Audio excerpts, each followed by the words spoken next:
Welcome to the Integrated Schools Podcast. I'm Andrew, a white dad from Denver. And I'm Jaden, a Puerto Rican college student from New York. And this is, in case you missed it, the history of whiteness and how we teach about race. And listeners, do not fear. Val has not left the podcast, but at the end of last season, Val had mentioned this idea of a student takeover. And here we are, student takeover. Jaden, welcome to the podcast. We're very glad to have you. Thank you. Thank you. Tell us a bit about yourself. I am Puerto Rican. I grew up in New York City, and I'm currently an undergrad at Yale University. I study linguistics and education studies, and I absolutely love this podcast. And I jumped at the opportunity to work on it and be here talking with you guys. So I'm very excited. Yeah, we're very glad to have you. Listeners, you'll be hearing more from Jaden soon, but we wanted to drop into your feeds with a great episode that actually Jaden came across, and we're going to listen to that today and then talk a little bit about it. So Jaden, what are we going to hear today?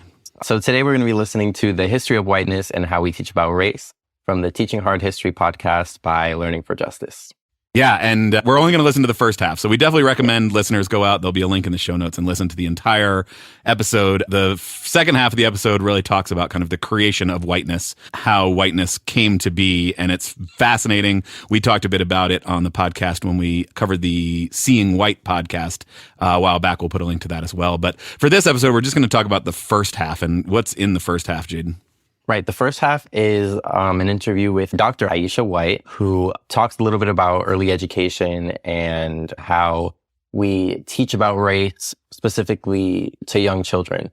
The podcast is, I think, designed for teachers, but certainly super relevant to parents and caregivers, anybody who sort of interacts with young people. I think dispels a lot of ideas we have about when is or isn't an appropriate time to talk to kids about race, how we should talk about it, and those sorts of things. So I'm excited for listeners to get a chance to check it out. Definitely. All right, should we listen? Yes, let's listen. I'm Bethany J., and this is Teaching Hard History. We're a production of Learning for Justice, the education arm of the Southern Poverty Law Center. This season, we're offering a detailed look at how to teach the history of Jim Crow, starting with Reconstruction. In each episode, we explore a different topic, walking you through historical concepts, raising questions for discussion, suggesting useful source material, and offering practical classroom exercises. During Jim Crow, whiteness could no longer be defined by freedom from enslavement, and white Americans worked hard to maintain its power in the post-emancipation world. In order to have these conversations in the classroom, it's important to think about the ways we talk with our students, particularly our younger students, about race.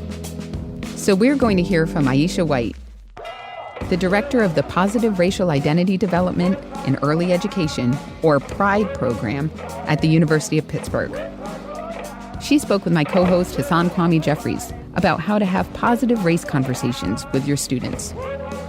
I'm so glad that you could join us. Let's get started.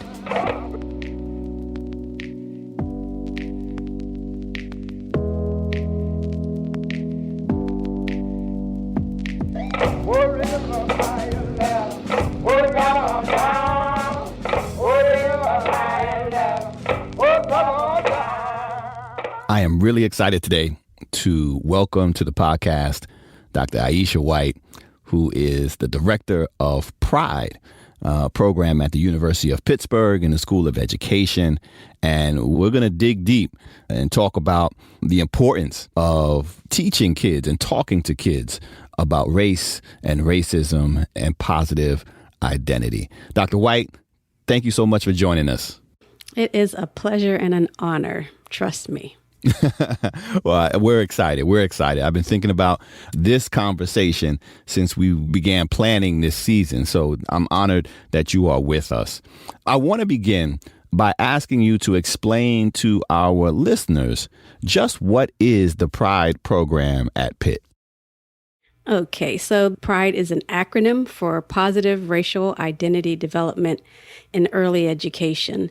And we do that by providing the important adults in young children's lives with the knowledge, resources, and skills to actually engage in conversation and activities that do support children's development of a positive racial identity.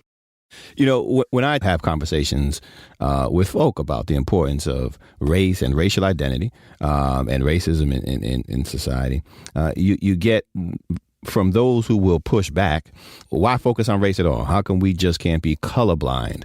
And I'm sure many of our listeners and teachers who want to engage in this work in thoughtful, honest ways hear that as well. What is your response when folks say that to you? My first response is sort of like a gut reaction, which is you're not even being real. You do see color. But in thinking more about what we do at the Pride program, my response is that the research has shown that when teachers take on this colorblind approach, it can be as damaging as actually being racist towards children. If you claim that you are colorblind and there are circumstances in a classroom, for example, where a child is harmed racially, what do you do? Because you're not prepared, because you've said that nobody has color. I don't see color. Why shouldn't we wait until kids are in middle school or high school, a little bit older, a little bit more mature, to talk about these issues? At 3 months, kids are already noticing skin color differences. 3 months old. The research says that at 3 months old, a child will tend to an image that is similar to their primary caregivers, mom and dad. So if mom and dad are white, the child's white, show them pictures of somebody who's white versus somebody who's African American, they'll tend to the white face. That kind of flips, and they'll begin to be a little more engaged in looking at images and better able to see at 6 months. And so they'll tend to a face that is darker. They begin to look longer at the black face now. And both of those things are fine because it's just kids actually noticing things. But very quickly that changes. And the research says that by 2.5 years old, they're starting to embrace some of the ideas and attitudes around race that are common in America, and those are commonly bad.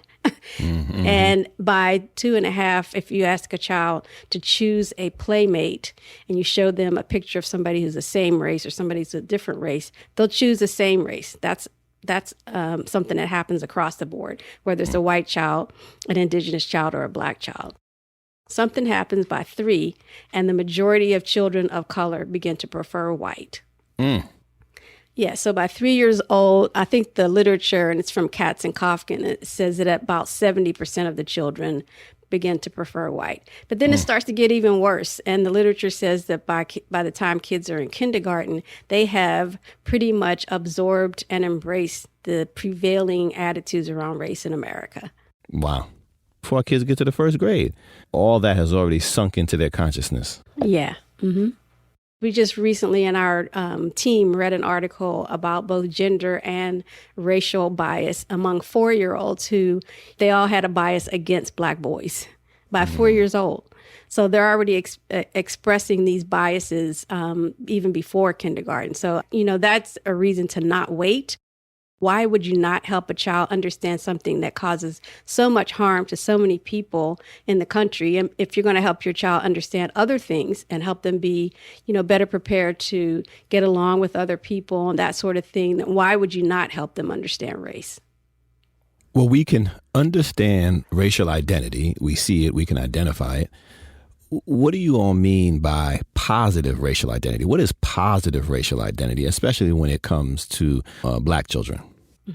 So for black children, the great fear is that they will develop ideas of racial inferiority. Children can easily develop negative attitudes towards their race based on what they see and hear in America. And so what we want to do is counter that. We're not able to prevent them from being impacted by it, but we can prevent the level of impact. So building capacity in children to deflect those messages that they receive, because you can't stop them. You can't shield them from getting the messages. So when they have a positive racial identity, they feel okay with their skin color. They don't wish that they were a different skin color. They feel okay with their hair texture, which is a really big issue with Black girls. They feel good about their history because it's full of positive things and people. And we want them to also know about their culture originating in Africa, as well as the African American culture, and feel good about all those things, experience those things, so that once they do that, then they're able to embrace anybody else's culture because they already understand their own, they know their own, and they feel good about their own. The way we view supporting children in developing a positive racial identity is through it being a core need that children have and not an add-on. So we're not asking teachers to add on a little bit at the end of the class or once or twice during the year, but make it central to what they do. So I always suggest that teachers begin working on themselves and parents as well. So that means not going and grabbing a book and reading a book about race. It means taking time to reflect on their own racial experiences, their own racial history, their own racial, what we call racial narrative. So we have a series of questions that we offer people that they can use if they want to on their own. So we ask them, what did you learn about race when you were younger? Where did those messages come from? What kind of impact those messages have on you? Have your views about race changed over time? If so, what has caused that change? What things do you want to learn more about? And I've done those, and it's been really eye-opening for me. So just to give you an example of what it might sound like, we asked the question, what messages did you get? Well, I grew up in an all-Black community in the projects in Pittsburgh on the Hill. So I didn't see a whole lot of white people. And so the messages that I got were from television. So I watched the news when civil rights activists were being hosed and beaten and dogs set upon them. And that was one of my earliest memories of race. And what I felt was, one, people don't like Black people. There's something happening here. And second, they don't really have an interest in Black people. So the other part of that learning from the media was watching television and seeing very few Black people on television. So those were the two original things that kind of informed my understanding of race. And I never talked to anybody about it. My mom and dad never explained it to me. And so for me, what I felt was a need to always talk about it with my children because I know that they would probably have questions. What suggestions do you have for teachers for beginning these conversations in the classroom? Beyond sort of that introspection, understand and ask those questions, figure out where you are, right, in this. But then what's that bridge to then engaging in the conversation with students, with young people? Yeah, picture books, and picture books. It makes it a lot easier. You pick a book that is, I'll describe it as benign, that simply shows a family that it may be different from the mainstream. So I'm a big fan of Ezra Jack Keats' books. He wrote Whistle for Willie, Peter's Chair. He was a groundbreaker because he was one of the first people to write a picture book that portrayed a Black family. I think his first books were written in 1969. And you can use a book like that is just about an ordinary experience. So the Whistle for Willie is about a little boy who's trying to learn how to whistle. He happens to be Black. And so a teacher may not be prepared to talk about the fact that he's Black, so she can just expose the children to the book and let them look at it. And she can also ask them to describe what they see and see if the children are ready to talk about the fact that the main character is Black. If they feel that they can begin to have these conversations, then they can intentionally talk about the fact that the child is Black and ask the kids what they think about that and give them some kind of other extended activities to do to sort of celebrate what that child looks like. Teachers can begin to use books that include within them some kind of conflict around race. So an example of a book like that is a book called Amazing Grace, where it's a Afro-Caribbean girl who is very creative, expressive, and she's always pretending to be different characters. And there's an opportunity for the children to be in a play, a Peter Pan play. And she wants to be Peter Pan, and they tell her she can't be Peter Pan because she's Black and because she's a girl. And she has a conversation with her grandmom, who encourages her. She practices positive racial socialization by showing her a Black ballerina. And Grace is convinced that she can try out for the part. She tries out and she becomes Peter Pan. Teachers who are prepared can talk to children about this conflict that's in the book Amazing Grace. Was it fair for them to say Grace couldn't be Peter Pan because she was Black, because she was a girl? What do you think about that? And then the kids will have a whole lot to say, I'm sure. I'll give you another that's really, really close to home for me. Because I started the Pride work 4.5 years ago or so. I would try to use my grandkids as experiments, so guinea pigs. And so I would bring some books home and I would read them to them and ask them questions about it, have a conversation with them. And so I decided that I was going to pick this one book. It's called Shades of People, I believe. And it's a photo picture book of children of all races, ethnicities.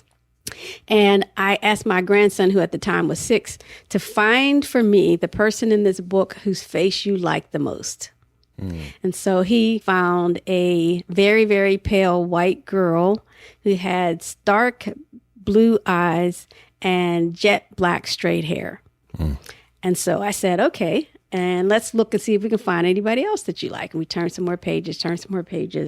And I got to a picture of this really cute African-American girl. She looked like she was around 3 years old. She had a big dimple and she was holding her arm. I could still see the picture.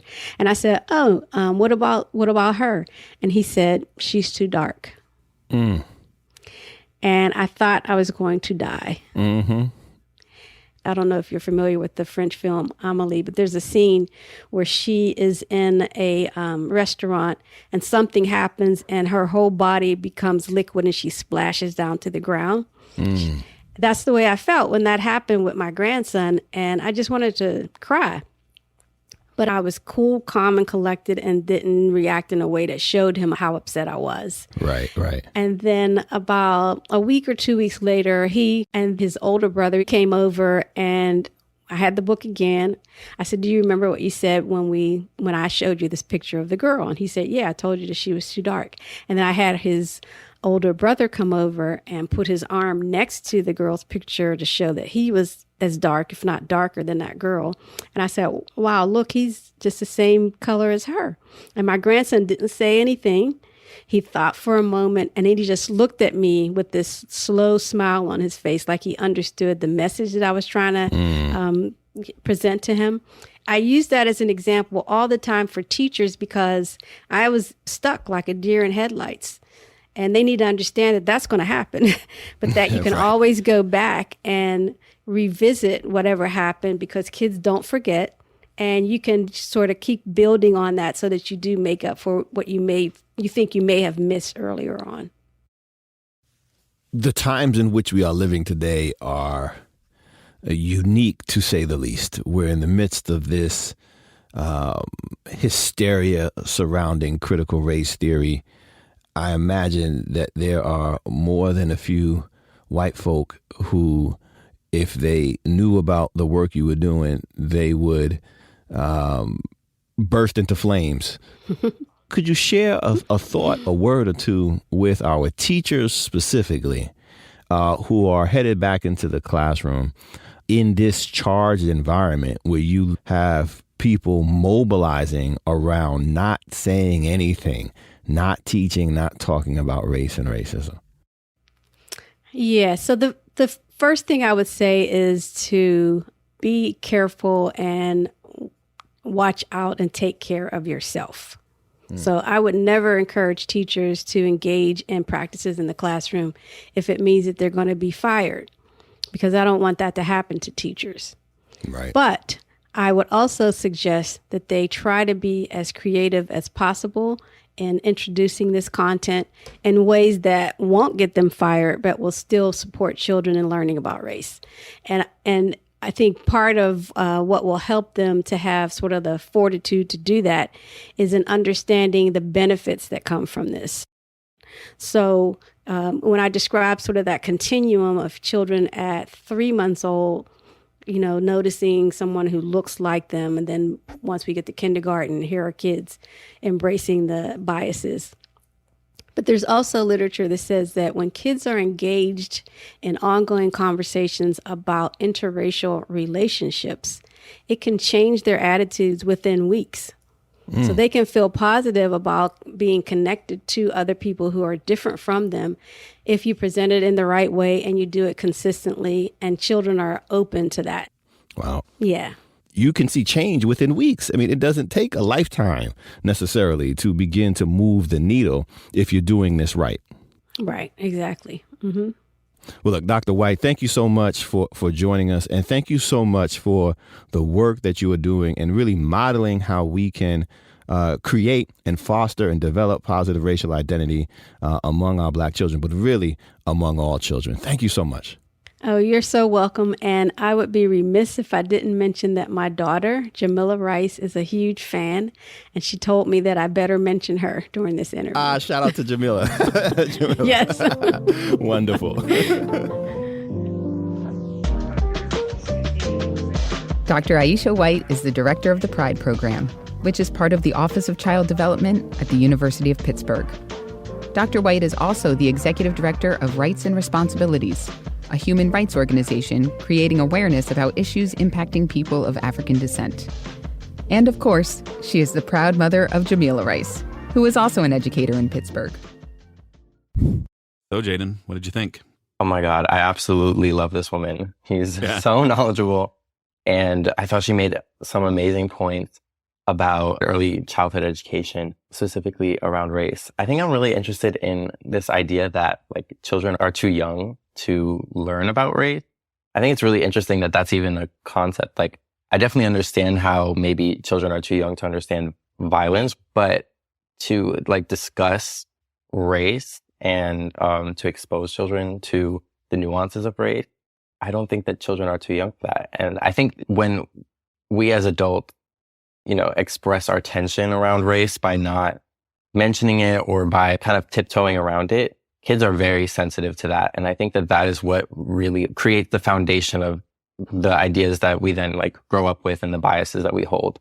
Totally. Yeah, I think, right, the ways that we lead by example, either to better or to worse, right? That it's one thing to say, oh no, I believe this, and hope that your kids somehow just like magically acquire that. But if you're not actually talking about it, and if you're not aware of your own feelings when you're talking about it, then the messages that you're sending to your kid can get mixed up from what you would hope they would receive. I mean, she says, right, like by 3 months old, kids are already noticing skin color difference. Yes. So like, if they're older than 3 months, they are definitely old enough to start to have conversations, to start to be aware of race. And by 2.5, if you ask a child to choose a playmate, they will choose somebody of the same race as themselves.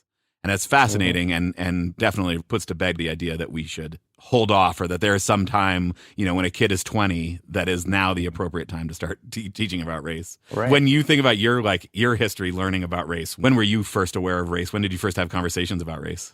Oh my goodness. I think about this all the time. So I grew up in a Puerto Rican household, specifically in a mixed racial Puerto Rican household. What I mean by that is my father's side of the family is more of a mix of indigenous and white. It's very clear in their phenotype. And my mother's side is a mix of indigenous and Black. So I grew up with a very racially diverse family. All of my cousins, I have a ton of cousins, as many Latinos do. And none of us really were the same shade. So I didn't really think about race until I was in school, because it wasn't something that was a defining feature of like me or my family. Yeah. I also grew up in the Bronx. So I was more accustomed to seeing people who were like me in my predominantly Black and Latino neighborhood. So yeah, I won't say that I wasn't aware of it, but it just wasn't a thing to me. Mm-hmm. And then when I went to school, I went to a public school in the Bronx. Mm-hmm. So my school was very racially diverse. Then in middle school, I went to a charter school that was predominantly Black. And that was when I think I started noticing race, which it sounds very late in the game. I think actually my perception of race as a Latino was more in my language than my like phenotype. because when I went to that charter school, it was predominantly African immigrants, not necessarily like generationally African Americans, but the Bronx is a very like immigrant community. So lots of first, second generation immigrants from African countries who knew of their nationalities and stuff like that. So again, I didn't really associate Blackness with one identity. Like I kind of saw the diaspora in that. Right. And then the Latinos, they were maybe one or two of us that were much lighter, but I was more concerned with the fact that I didn't speak Spanish like the Dominican kids. Yeah, so that was my discomfort with my race. Then in 6th grade, we actually learned about the civil rights movement. Mind you, most of the teachers at that school were Black, and most of the students in my class were Black. And we were learning from a textbook called Grace Abounding. And that textbook is amazing. I like fell in love with it as a 6th grader. Yeah. But it very much tells history through the Black perspective. And I was learning about Black history in America in a classroom of predominantly Black students by a Black teacher. And we were writing essays and having these open discussions. There was not an ounce of hesitation in what we talked about. So that was when I first started learning about negative prejudice and bias against Black people in this country. And were there white kids in that class? No. Yeah. Yeah, I can't think of any. I don't think so. Functionally a non-white space. Right. Functionally a non-white space, definitely. Yeah. So that was your elementary and middle school experiences. Right. But I believe things changed pretty dramatically for high school. Tell us about that. So I get into this school in the city. I actually got a standing ovation from my class when I got in, because it was this whole idea of like Jaden's making it out. He's going to this great school or whatever. But again, I didn't really have an association with race. I knew that everyone there was white because I had done a shadow day, but not everyone, a lot of people. But it didn't faze me. I was so excited because it was a beautiful building. It was like everyone looked so happy. I was like, oh my! I remember I did the shadow day and I went back and I cried to my mom that I had to go to school the next day, which is horrible and very bratty, but whatever. I'm sure the differences were stark between this all Black and brown school in the Bronx and then this private, almost entirely white privileged school on the Upper East Side. You just see the disparities that exist. Exactly. I remember the biggest reason I was crying, this is why I say it was bratty, but actually listening to the school lunch episode that you guys have, like so hit home for me because I went on my shadow day and they had buffalo wings, like for they were serving like hot buffalo wings for lunch. Yeah. And I was actually beside myself. Like everything was just, their cafeteria was, it was ridiculous. And I went back and I was like, I don't want to eat the food. I don't want to. But yeah, so I started at this school. I absolutely loved it. I had rose-colored glasses. It was like the Emerald City to me because I had a reason to be in Manhattan. The Upper East Side is, a very nice neighborhood. And everyone around me had money. And like, I wanted to be like all of them. But as I spent more time in the school, I naturally gravitated towards people who looked like me. So it just so happens that when you go to a school that small, there were only a handful of us who were of color. So we just gravitated towards each other.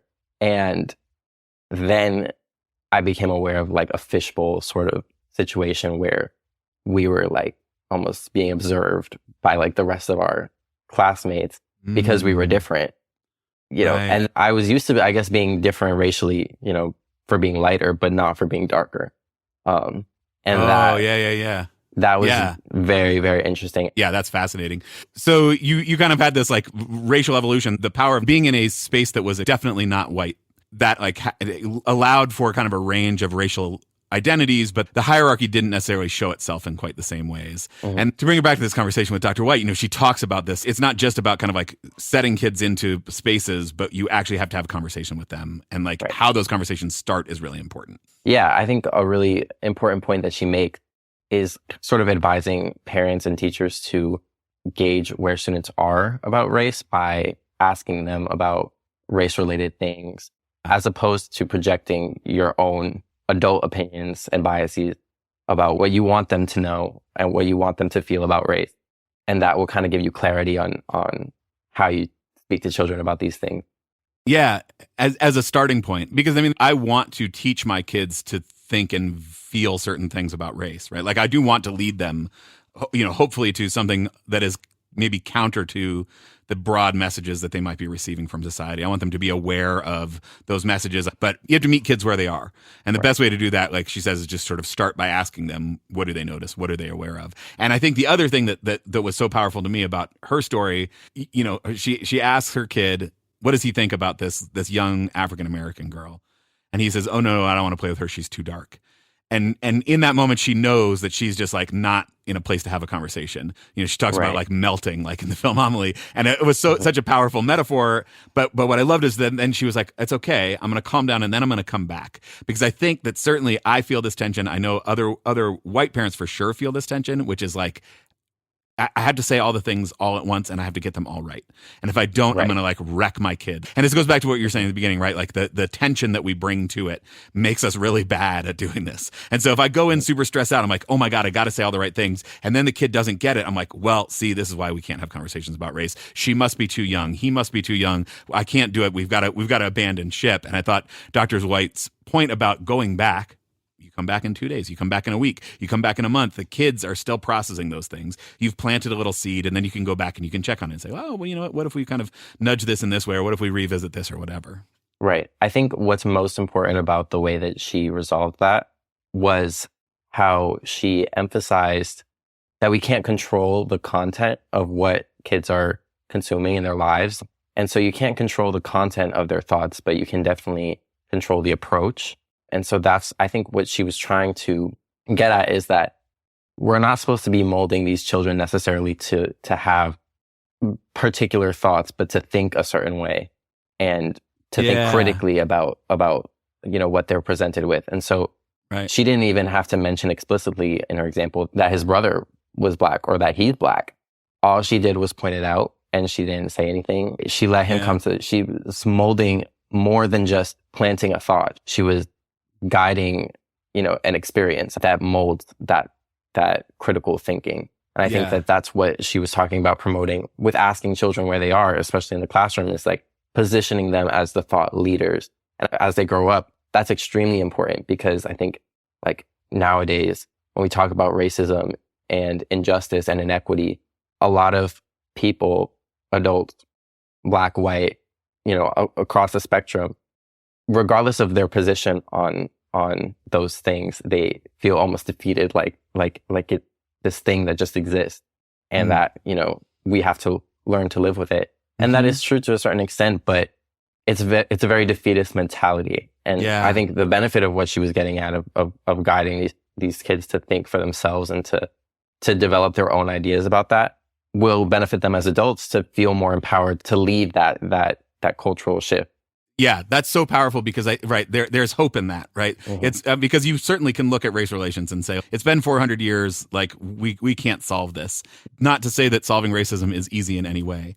And if you do these things that Dr. White talks about, if you talk to kids when they're really young, you give them not just kind of a broad, diverse media diet to consume, a broad, diverse set of representations to look at and to relate to, but also talk to them about how do they think about these things, about how do they understand the messages they're getting. That is how, not to say that like the next generation or the generation after that is the one who has to fix it, but like that is how we make progress generation after generation, right? And the other thing that feels relevant in this example, like the way she kind of resolved this kind of crisis for her of her kids saying that girl's too dark, involved like an actual human interaction, right? And this is one of the things that I think all of the work that she talks about is so important. And I know that there is a tendency among white parents for sure to look to the library they have and say like, okay, I'm going to diversify the library. I'm going to make sure my kid sees lots of diverse characters in the books that they read. I'm going to make sure my kid knows about history. I'm going to like embrace this piece of talking about race at an early age, and then continue to keep kids in racially homogenous spaces. And I think that the power of her example, which is saying like, look at your brother's skin, look at the skin of this girl, let you see this, requires some actual human interaction. I think like part of the work of integrated schools is like, you have to actually be in community. You actually have to come and know. It is super important to have more diverse books. It is super important to expose your kids to the ideas. And I think it's probably insufficient if you really want to kind of create a sense of shared humanity, if you really want to create a sense where your kids grow up and understand themselves to be equal to people who don't look like them, requires them actually being in community with other people. Yeah, I think a big point there is like allowing room for mistakes, especially as like children, but even as adults. I think a lot of hesitation among white people that I observe, white people who are against white supremacy and who want to, better the world and, like create a more equitable world, they're afraid to make mistakes. And so when they're parenting these children, they don't want their children to make mistakes, right? Because it comes from a loving place, from a place of good. And so they shelter their children from, the possibility of walking out and exercising racial bias or racial prejudice to other children or even to adults. And that's what keeps them maybe in that silo. I think like we all have to be more gracious, but at the same time, we also have to realize that people are very gracious, especially people of color. The population of color in this country is we talk often about being like fed up, like all of these things, and those things are true. But at the same time, like we've been fighting for generations and generations for equality, equity. And so we are also a very patient people, and it's ingrained in our culture and in our, survival in this country. So, I mean, obviously don't go out and be racist, but, but that is not the message we want you to take. That's not the message. That's definitely not the message, but don't let that shelter you or be an excuse to shelter you or your child. And be gracious with yourself and trust that people will be gracious with you, because that's how you learn. Right. I mean, as long as you're learning and, as long as you're learning. Yeah. That part is important. I think the other thing is like we so often project our own discomfort onto our kids. Yeah. And this 3-year-old had this like growth in racial understanding at the age of 3. But my guess is, I don't know the kid, I don't know Dr. White, but my guess is from the story, he was not like racked with guilt about the realization that he had, which speaks again to the power of talking to young kids, because, for that same leap, for that same realization to happen for a 24-year-old is going to require so much more undoing. It's going to require so much more like self-reflection. It's going to require so much more potential for guilt and for feeling like distress inside. And I think we project that. We imagine like, well, what would it take for me to make this leap? That's going to feel so destabilizing. That's going to feel so like, I don't know, I'm going to feel uncomfortable about that. I don't want my kid to feel uncomfortable. So I'm just going to like keep them from having to do that. But like when they're 3, they don't feel uncomfortable. They're like, oh, what? Right. Oh, cool. All right. Got it. What's next? Let's go. Exactly. And now that's like internalized in them. That's like part of who they are. And actually, like you asked me earlier about my own experience in my family.